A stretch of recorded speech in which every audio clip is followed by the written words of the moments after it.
Nada frustra mais um fã de MMA do que uma luta que acaba mal. Exemplo, a cara de The Rock quando o público vaiou o desfecho do UFC 244 via interrupção médica. Mas às vezes uma luta acaba de forma tão estranha, tão escandalosa, tão perturbadora, que não há como o universo continuar existindo sem que a revanche aconteça, e de preferência 24 horas depois da nossa indignação. Hoje vamos falar sobre grandes duelos que tiveram desfechos insanos que forçaram a segunda luta. Então já deixa o like, se inscreve no canal. Eu sou o Coutinho do MMA no Ponto e aqui vão 10 desfechos ridículos que causaram revanches. Número 10, Anderson Silva vs Chris Weidman. Grande parte do estilo de Anderson Silva é confundir e frustrar seus rivais em pé, e ele faz isso provocando e instigando seus oponentes a cometerem erros. Rumo ao UFC 162, vimos esse jogo funcionar diversas vezes. Era esperado que Spider não tivesse problemas em repeti-lo contra o desafiante dos médios Chris Weidman, especialmente na trocação, mas as provocações de Anderson estavam em outro nível. Joe Rogan chegou a comparar sua postura com a que ele desempenhou contra Demian Maia no UFC 112. No segundo round, depois de ser provocado, Weidman conectou um soco que derrubou a lenda e encerrou o reinado de 11 lutas de Anderson como campeão. Todo mundo ficou chocado pela derrota de Spider, mas principalmente pela forma que ela aconteceu. Devido ao longo reinado e o desfecho bizarro, a revanche imediata aconteceu e, para piorar, acabou da forma mais triste possível, o Spider quebrando a perna e nunca mais disputando um título no UFC. Número 9, Mark Kerr vs Igor Vovchanchyn. A luta do Pride 7 era tida como aquela que definiria o melhor peso pesado do mundo da época. Kerr foi de cabeça rumo ao topo do esporte com 10 lutas profissionais, vencendo os torneios dos pesados do UFC 14 e do UFC 15, antes de vencer 4 lutas seguidas no Pride FC. Igor era 38-2, sendo sua última derrota na 7ª luta da carreira. Era um clássico duelo striker versus wrestler, com os dois mandando bem e o comentarista Bas Rutten projetando um confronto de 3 rounds. Mas isso não aconteceu porque Vovchanchyn aplicou 2 joelhadas violentíssimas na cabeça de Kerr enquanto ele estava de 4 apoios, um golpe considerado ilegal antes do evento. Kerr acabou nocauteado. A vitória foi inicialmente para Igor, até que o Pride lembrou das suas próprias regras e reverteu o resultado para um no contest. Uma boa parte do documentário de Mark Kerr é dedicado a essa luta e a seu desfecho.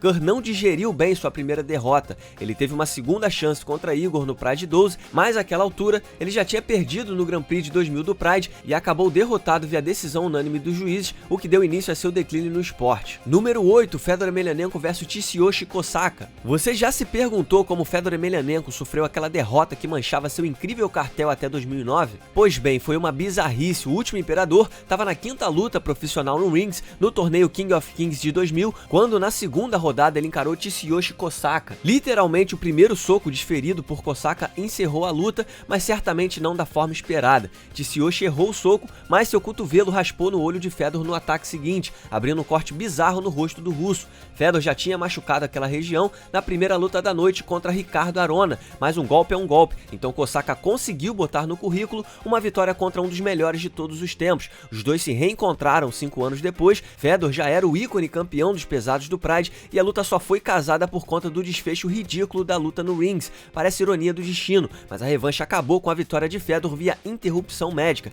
Mas esse caso foi diferente, já que Fedor estava destruindo Kosaka, foi um massacre. Número 7, Anderson Silva vs Yushin Okami. Se liga nessa pesada. 2 lutas antes de estrear no UFC, o veterano do Pride, campeão do Cage Rage do Shotô, Anderson Silva, competiu no torneio dos meio-médios do Rumble on the Rock. O rival da primeira rodada era o 13-2 Yushin Okami. Spider já era um lutador temido na trocação naquela época e o time de comentaristas sempre cantava a pedra de que Okami teria que colocá-lo para baixo para conseguir a vitória. Eles acertaram, mas ninguém esperava o que estava para acontecer. Enquanto Okami estava de joelhos dentro da guarda de Spider, o brasileiro tirou da cartola um de seus golpes insanos e nocauteou Okami de costas para o chão com uma pesada na cara violentíssima. Aparentemente, meter o chulé na cara do rival era ilegal, apesar de Anderson ter ficado nitidamente confuso com a regra. A luta acabou com a desqualificação de Spider e a vitória de Okami. Anderson chamou de covarde a decisão do japonês de não continuar a luta, mas 5 anos depois, no histórico UFC 134, já como rei dos médios, Spider se vingou com golpes mais do que legais na fuça de Okami. Número 6, Tito Ortiz vs Guy Mezger. O torneio dos meio pesados do UFC 13 viu o jovem de 22 anos Tito Ortiz fazer sua estreia profissional. Quer dizer, profissional não, quis dizer amador, pois Tito ainda estava no colegial e não levou prêmio algum em dinheiro. O bad boy de Huntington Beach derrotou Wes Alberton em 31 segundos e ficou de suplente caso alguém saísse do torneio. O cara de neném Tito Ortiz se viu na final diante do veterano e astro do Pancrase, Guy Mezger. A primeira luta de Mezger no evento durou 15 minutos, então Tito estava mais fresco e imediatamente partiu para cima, pressionando Mezger e aplicando joelhadas na cabeça que abriram cortes profundos.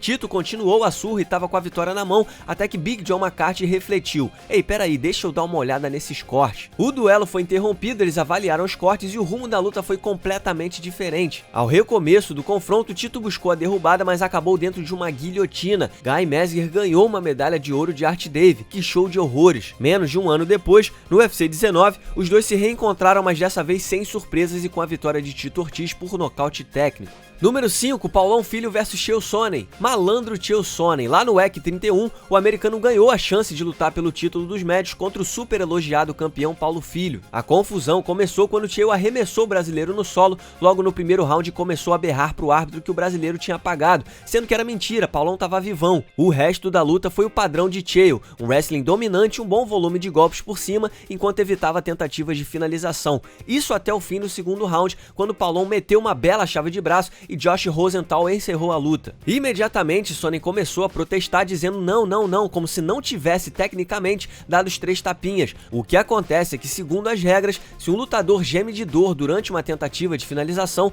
isso é considerado desistência verbal, e foi isso que aconteceu. Mas o personagem de Sonnen tem um poder de convencimento tão grande que nas entrevistas depois da luta ele fez seu caso para uma revanche acontecer. Infelizmente, a luta foi adiada devido à entrada de Paulão Filho numa clínica de reabilitação, e quando eles finalmente se reencontraram no WEC 36, Paulão apareceu mais de 3 quilos acima do limite e estava fora de si durante a luta, parecendo conversar com fantasmas no cage. Chael venceu via decisão unânime, mas não levou o cinturão, uma vez que Paulão não bateu o peso para a luta. Número 4, Maurício Shogun vs Mark Coleman. Mauro Ranallo chamou essa luta no Pride 31 de barril de pólvora, e ele estava falando sério. A tensão era grande, já que o animal de 42 anos, chamado Mark Coleman, tinha perdido 3 das últimas 4 lutas no Pride e estava sendo chamado de escada para o futuro talento que era Shogun, um cara que aos 24 anos já tinha vencido o Grand Prix dos médios de 2005, um cara que estava invicto no Pride. Coleman precisava desesperadamente da vitória e ele conseguiu, mas não como se esperava. Com 49 segundos de luta, Shogun quebrou o braço ao tentar se apoiar numa queda. A luta foi imediatamente interrompida e uma pancadaria generalizada começou entre a Hammer House e a Shootbox. Era muita testosterona junta. Os times foram separados e a Shootbox recebeu um cartão amarelo ridículo no ringue depois da bagunça. Uma revanche foi especulada pelos comentaristas antes mesmo do fim da transmissão,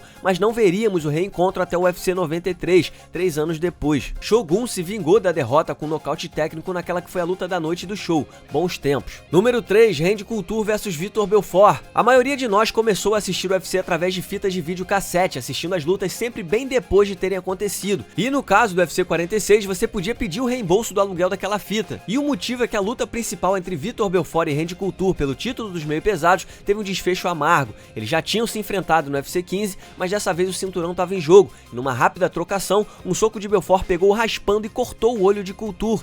Randy tentou seguir na luta porque era um casca grossa, mas aos 49 segundos o médico não teve escolha a não ser encerrar a luta. Uma vez que foi um soco desferido para machucar, a vitória acabou indo para Belfort por nocaute técnico. Ninguém ficou feliz, nem mesmo o Fenômeno. Eles tiveram de repetir a dose e fizeram isso 7 meses depois, no UFC 49. Couture conquistou a vitória via interrupção médica depois do terceiro round, mas dessa vez sem nenhuma polêmica, já que o Capitão América amassou o Vitor por 15 minutos antes que o médico encerrasse a luta. Número 2, Evan Tanner vs Phil Baroni. Você alguma vez já deu uma resposta errada para uma pergunta, tipo, alguém pergunta como vai você e você responde não muito? Foi meio isso que aconteceu no UFC 45 durante a luta entre Tanner e Baroni. Tanner tinha acabado de descer para os médios e o mão pesada Phil Baroni estava lá para recebê-lo. Evan passou um sufoco no começo, mas conseguiu uma virada incrível e conseguiu ficar atacando por cima a menos de 1 minuto do fim. Foi nessa hora que o árbitro Larry Landless perguntou a Phil Baroni: "Você quer parar?" Baroni, que pensou que ele tinha perguntado se ele estava bem,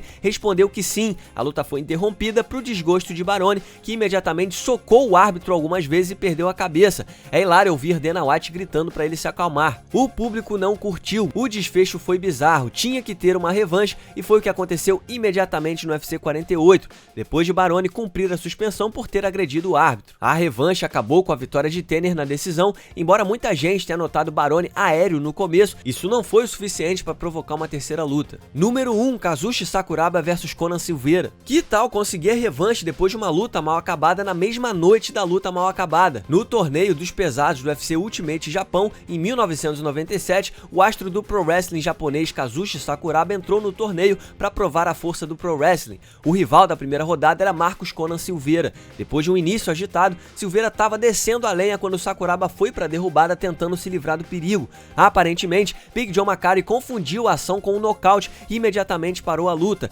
Após a revisão, a luta foi revertida para um no contest sem resultado, uma vez que Sakuraba estava totalmente consciente. Tank Abbott, que venceu na primeira luta da noite, tinha que ter sido coroado como vencedor do torneio, mas ele quebrou a mão e não pôde continuar para a próxima rodada. Sendo assim, o UFC decidiu refazer Conan vs Sakuraba e Kazushi conseguiu uma chave de braço contra o faixa preta de jiu-jitsu logo no primeiro round para vencer o torneio e mostrar a força do Pro Wrestling. Que noite bizarra. E aqui vai um salve para Tommy Two Hold, que escreveu essa lista e editou esse vídeo. Você pode seguir o Tommy no Twitter através do @TommyTwoHold. Muito obrigado por assistir, não se esqueça de deixar o like e se inscrever no canal, nós teremos vídeos semanais por aqui, deixe também o seu comentário sobre o vídeo logo abaixo e siga-nos nas redes sociais. Muito obrigado mais uma vez e até o próximo vídeo.